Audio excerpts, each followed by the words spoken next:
Well, dear students, myself Dr. Ashish Garg, Associate Professor in Chemistry, सेठ R.N. Ruia, government college Ramgarh Shekhawati, district Sikar, Rajasthan.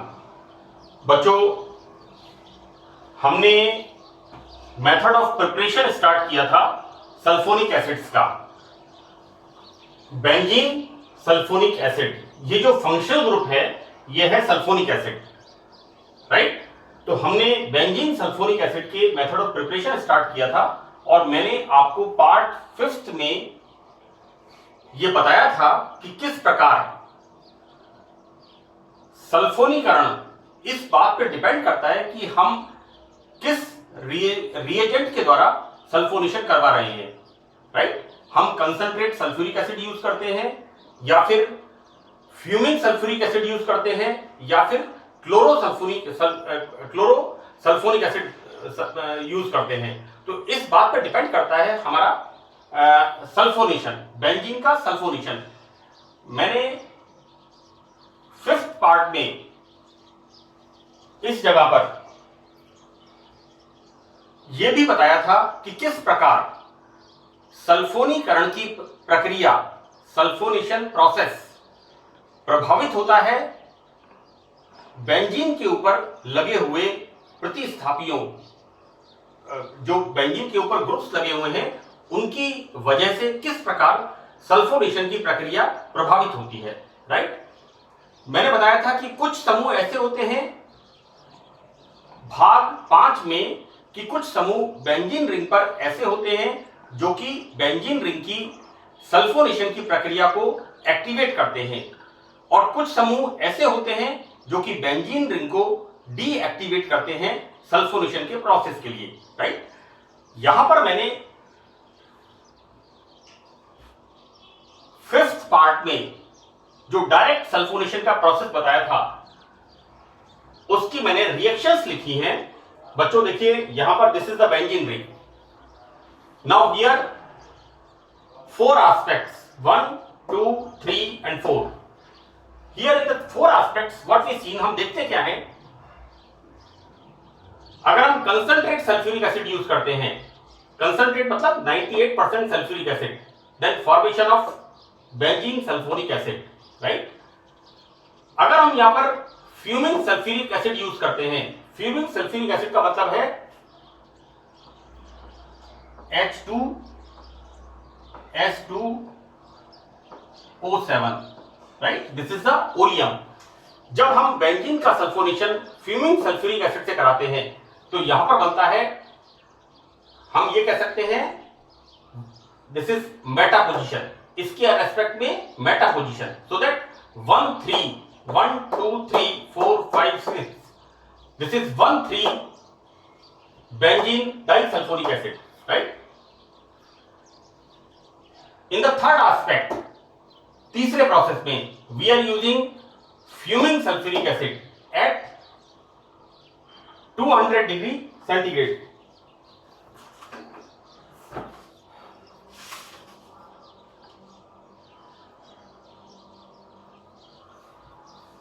तो बच्चों यहां पर भी बनता है लाइक दिस,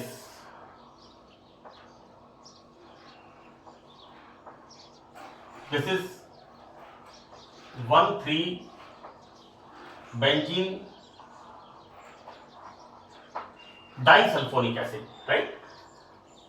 मैंने इसको इसलिए करेक्ट किया है because we are taking here fuming sulphuric acid same and the temperature is 200 degree centigrade. तो बच्चों बेंजीन फ्यूमिंग सल्फ्यूरिक एसिड के साथ 200 डिग्री सेंटीग्रेड पर भी benzene disulphonic acid, this is 1 3 benzene disulphonic acid बनाती है। ये like this, right? The same way, same name is here. Now when sulfonic acid sulfonation at 300 degree centigrade, right, we are using fuming sulfuric acid, then formation of this is 1 2 3 4 5 and 6, this is 1 3 5 benzene trisulphonic acid, right.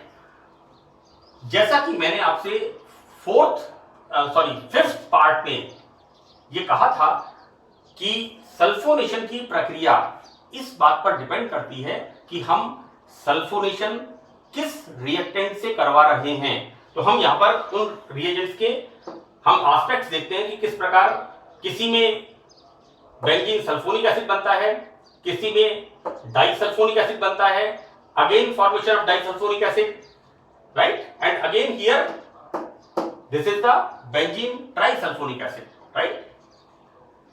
Now what is the mechanism of the reaction? We are using fuming H2SO4 or oleum. Oleum is the H2H2O7. बच्चों मैं इसको ये कहूं कि here H2SO4 plus SO3 इसका total जो होता है that total is H2S2O7, right. यानी कंसंट्रेट सल्फ्यूरिक एसिड में जब सल्फर ट्राइऑक्साइड गैस पास करते हैं तो उसमें से फ्यूम्स निकलने लगती है, दैट इज ओलियम, राइट, सधूम सल्फ्यूरिक एसिड। तो यहां पर इसमें से SO3 जो मुक्त होती है, तो मैकेनिज्म में हम क्या देखते हैं, we are using this is the oleum, this is the oleum, right. ये किस तरह से टूटता है, H2SO4 plus sulphur trioxide, right. Now अगर हम यहां पर कंसंट्रेट H2SO4 लेते हैं तो ये किसमें फॉर्म होता है, ये अगेन फॉर्म होता है SO3 सल्फर ट्राइऑक्साइड। बच्चों ये जो सल्फर ट्राइऑक्साइड है SO3, ये सल्फोनेशन में SO3 molecule is act as a electrophile, right. This SO3 molecule is act as a electrophile, right. मैंने यहां पर इस बात को समझाया है कि किस तरह से ये SO3 मॉलिक्यूल की स्ट्रक्चर्स होती है। So what we see here like this is the structure 1, here 2 coordinate bonds, यहां पर सेम वे इन कोऑर्डिनेट बॉन्ड्स की उप सहसंयोजक बंधों की स्थिति बदल जाती है। यहां पर वापस यहां पर हम देखते हैं इस तरह से स्थिति बदल जाती है। तो ये SO3 जो होता है ये 3 रेजोनेटिंग स्ट्रक्चर्स में स्टेबल होता है, ये 3 प्रकार की अनुनादी संरचनाएं बनाता है। ये जो मैंने लिखा है बच्चों इसका, this is the resonance hybrid, ये होता है इसका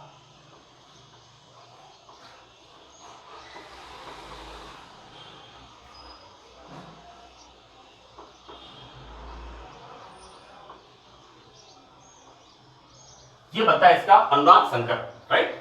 यहां पर हम देखते क्या है कि ये जो SO3 है ये कैसे इलेक्ट्रोफाइल की तरह है, राइट। यहां पर ये जो सल्फर ट्राइऑक्साइड है ये एक इलेक्ट्रोफाइल की तरह एरोमेटिक रिंग पर अटैक करती है। किस तरह करती है, these electrons shifted here so that formation of this, बच्चों देखो ये यहां पर this deficiency comes here, यहां पर इलेक्ट्रॉन न्यूनता आती है, राइट। सेकंड में हम क्या देखते हैं, सेकंड स्ट्रक्चर में these bonds shifted here, so this deficiency comes here like this, here these bonds shifted here so that this deficiency comes here, right. These are the 3 Wieland intermediate, यहां पर ये होते हैं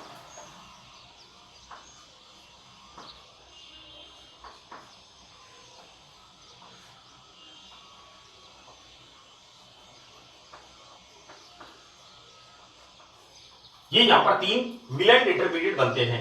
तो बच्चों ये बनता है इसका ऋणायन और यहां पर ये H+ लेकर के फॉर्मेशन होता है benzene sulphonic acid. So that this is the mechanism of sulphonation, right, कि किस प्रकार ओलियम या concentrate sulphuric acid sulphur trioxide बनाते हैं और ये सल्फर ट्राइऑक्साइड एक इलेक्ट्रोफाइल की तरह व्यवहार करती है और ये इलेक्ट्रोफाइल किस तरह से बेंजीन रिंग पे अटैक करता है और बेंजीन सल्फोनिक एसिड का फॉर्मेशन होता है। अब यहां एक बात बताना बहुत जरूरी है कि this reaction is reversible, right. यहां पर सल्फोनेशन एंड डीसल्फोनेशन यानी बेंजीन सल्फोनिक एसिड बनता है और उसका हाइड्रोलाइसिस होकर के वापस सल्फ्यूरिक एसिड और बेंजीन रिंग का फॉर्मेशन होता है। तो हम ये देखते हैं कि दिस रिएक्शन इज रिवर्सिबल, अर्थात जिस गति से सल्फोनेशन होता है तो उसी गति से डीसल्फोनेशन भी होता है। यानी यहां पर बेंजीन से सल्फोनिक एसिड फॉर्म होता है और इसका हाइड्रोलाइसिस होकर के ये रिमूव होता है। This process is desulphonation and formation of again benzene. तो यहां पर जो वाटर बनता है, यदि उस पानी को अगर हम वेपोराइजेशन करके निकालते जाते हैं बच्चों, इस रिएक्शन में we move from left here, this is this is the left and this is the right, तो लेफ्ट टू राइट। अगर इस अभिक्रिया को हमें बाईं से दाईं तरफ यानी उत्पाद की प्राप्ति सही तरीके से हमें करनी है, तो यहां पर हम जो जल बनता है यहां पर उसको वेपोराइजेशन करके निकालते जाते हैं और सामने जो होता है वो दाईं तरफ सरकता जाता है। कहने का मतलब बच्चों ये है कि this reaction is reversible, right. अगर यहां पर हम ध्यान नहीं रखेंगे और जल के अणु को, वाटर मॉलिक्यूल को यहां से रिमूव नहीं करेंगे, नहीं हटाएंगे, तो इसका वापस डीसल्फोनेशन होगा बच्चों। Desulphonation, decarboxylation, dehydration, right, removal of water molecule, decarboxylation, removal of CO2 and desulphonation, removal of sulphonic acid group, right. तो यहां पर जो वाटर मॉलिक्यूल है उसको हम वाष्पीकरण करके निकालते जाते हैं, तो हमारा साम्य उत्पाद की तरफ खिसकता जाता है और हमें इच्छित उत्पाद, डिजायर्ड प्रोडक्ट बनता जाता है, राइट। तो ये इसका बच्चों बहुत इंपॉर्टेंट पार्ट है। यहां पर इसी के अंदर हम डायरेक्ट सल्फोनेशन की बात करते हैं। इसके अंदर हम यहां पर यूज कर रहे हैं chlorosulphonic acid. We are using here chlorosulphonic acid by the reaction of benzene ring, right. यहां पर बच्चों देखो एज यूजुअल बेंजीन में से दिस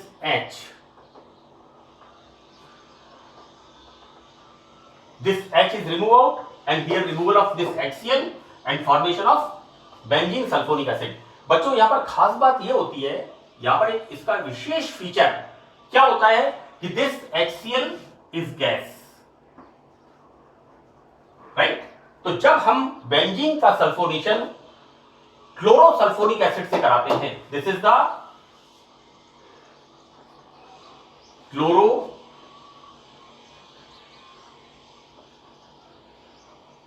सल्फोनिक एसिड।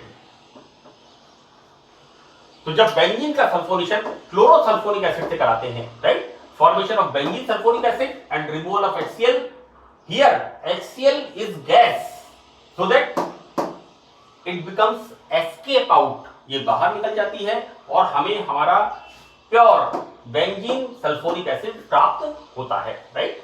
तो इस रिएक्शन की एक अपना विशेष महत्व है। Now next is the from sulfuryl chloride, right? Here this is the SO2Cl2 is the sulfuryl chloride, right? यहां पर हम यूज करते हैं AlCl3, right? बच्चों AlCl3 कॉमनली हम कहां पर यूज करते हैं? फ्रीडेलक्राफ्ट एल्काइलेशन और फ्रीडेलक्राफ्ट एसाइलेशन, राइट। तो यहां पर जब एनहाइड्रस AlCl3 की प्रेजेंस में बेंजीन का सल्फ्यूरिल क्लोराइड SO2Cl के साथ रिएक्शन कराते हैं, बेंजीन की SO2Cl2 के साथ रिएक्शन कराते हैं एनहाइड्रस AlCl3 की प्रेजेंस में, तो यहां पर क्या बनता है? यहां पर benzene sulphuryl chloride C6H5SO2Cl, right. यहां पर बनता है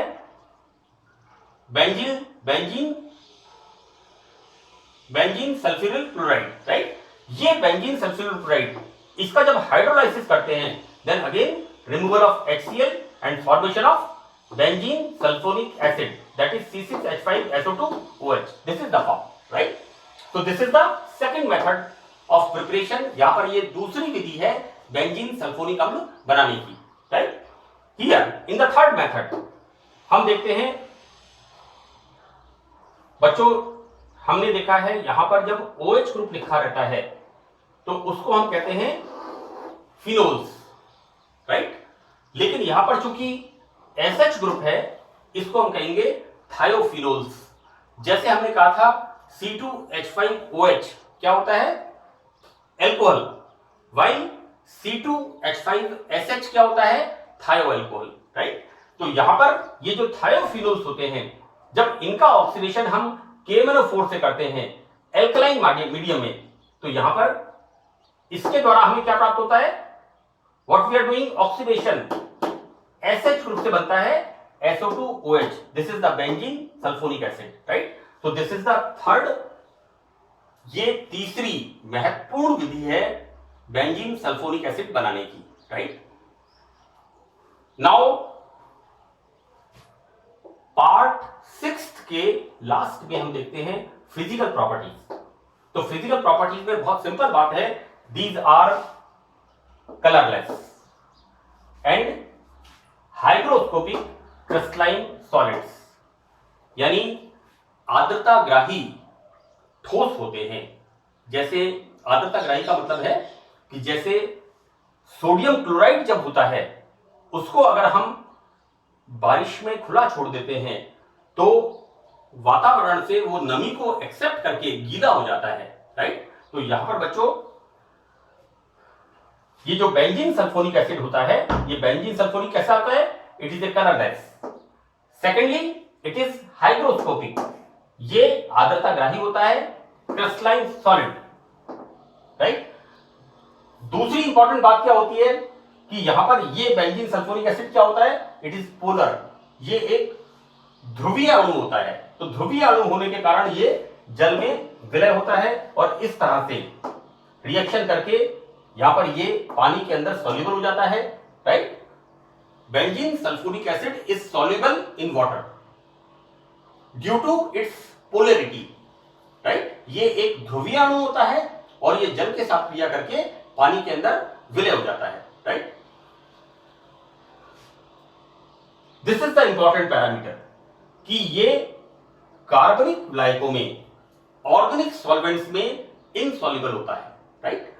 ऐसा क्यों होता है? क्योंकि ये यहां पर इसमें पोलर बॉन्ड होते हैं, ध्रुवीय बॉन्ड होते हैं, इसलिए ये वाटर में तो सॉल्युबल होता है, इनऑर्गेनिक सॉल्वेंट में सॉल्युबल होता है, लेकिन कार्बनिक विलायकों में ये अवेलेबल होता है। So that's all in this part 6। अब हम इसकी रिएक्शंस का अध्ययन करेंगे पार्ट 7 में। So that's all, thank you.